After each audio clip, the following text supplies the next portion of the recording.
Hi everybody, this is Buggas Reviews, and today I'm going to be doing a review on McFarlane Toys DC Multiverse Target exclusive Batman of Zur-En-Arrh. So before we take a look at Batman, let's take a look at the accessories that he comes with. So first up, he comes with your standard DC Multiverse base, but he stands really well on his own, so you don't need it. Up next, he comes with his data file with a really nice shot of the figure there. And there's the back. If you want to read that, go ahead and pause that now.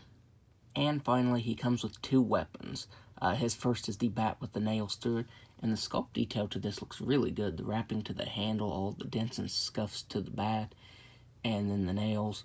And they could have been painted just a little bit better. As you can see, some brown is still showing through on it, but it looks really nice. And that's the same way with the knife. It has some really nice sculpt detail to the handle. But the problem is, this is a really soft, rubbery material, and Batman's hands are such hard plastic that it felt like it was impossible to get these in his hands. This is really soft and pliable, and his hands are very hard and not pliable. So getting these accessories into his hand was a nightmare.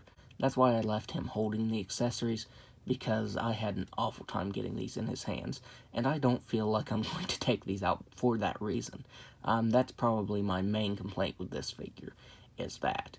I mean, once you get them in his hands, it's fine. But yeah, getting them in his hand is a very big hassle. So now let's go ahead and take a look at the head sculpt. So taking a look at this head sculpt, this is a really good head sculpt for Batman. I really like it. It has some really nice texturing to the cowl. The black outline to the eyes looks really good. If you look closely, he even has some 5 o'clock shadow painted on. It's also sculpted on right here. You can really only see it if you have the lights on, but you can tell a color difference there by his mouth.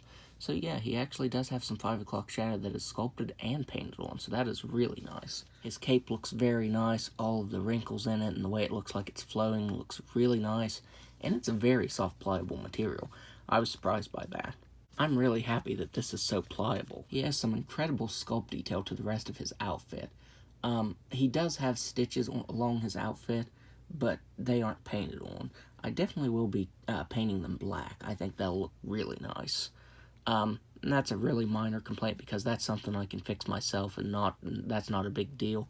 But yeah, all of that is sculpted on, but it's not painted on. He has some really nice texturing to the bat logo on this one. You can see he has some texturing to his suit. The texturing looks really good.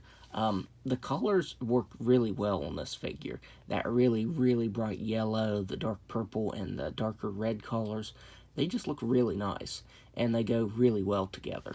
He has some really good sculpt detail to his gloves. The one weird thing is the ball joints for the ankles and the wrists are a different color than he is. You can see that they are just a little bit darker. I feel like this one's a little more noticeable than this one. But yeah, that is kind of odd that McFarlane Toys chose to use a darker color for the joint there. He has some more stitches down here to the thigh on his outfit. And as I said, I'm definitely going to be painting those on. And then here are his boots. The laces and everything are sculpted really nicely, as well as some really good texturing right there. So yeah, this figure has some incredible sculpt detail to it. It could have used just a little more paint, but that's really not a huge complaint of mine, because I have a lot of fun repainting McFarlane Toys. Like, if they have little details like this that aren't painted on, I find that really fun to repaint myself. So I don't complain about that. So now let's go over his articulation. He has a ball jointed head that can look up all the way. He can look down just about all the way. He can move his head side to side. He has ball jointed shoulders that can move all the way out. He has really nice butterfly joints. He has swiveled the bicep, double jointed elbow that can bend in all the way. He has ball jointed wrists that can move up and down, and they don't want to spin all the way around. That is a really stiff joint there. There. That was really tough getting that to spin all the way around there. So yeah, that is a pretty tough joint to move. He has ball jointed diaphragm and waist that can move back just a little bit. Can't really move forward at all, but it can move side to side right here, and barely move side to side down here. So that's another complaint of mine, is the crunch forward is barely existent there, which McFarlane Toys has been improving that crunch joint right there so they can move down a little more. But this one doesn't.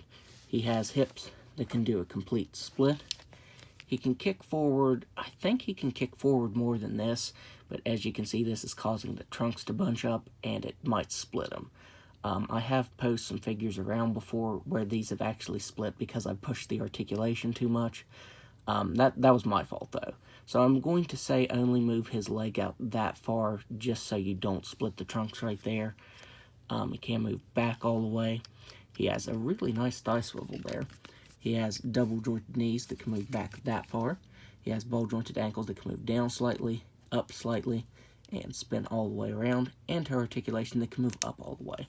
So now, let's do some size comparisons. So first up, here he is next to the Detective Comics 1000 Blue Variant Batman figure.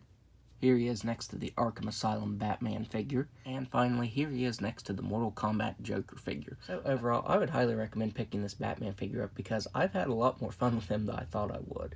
He is a really awesome figure.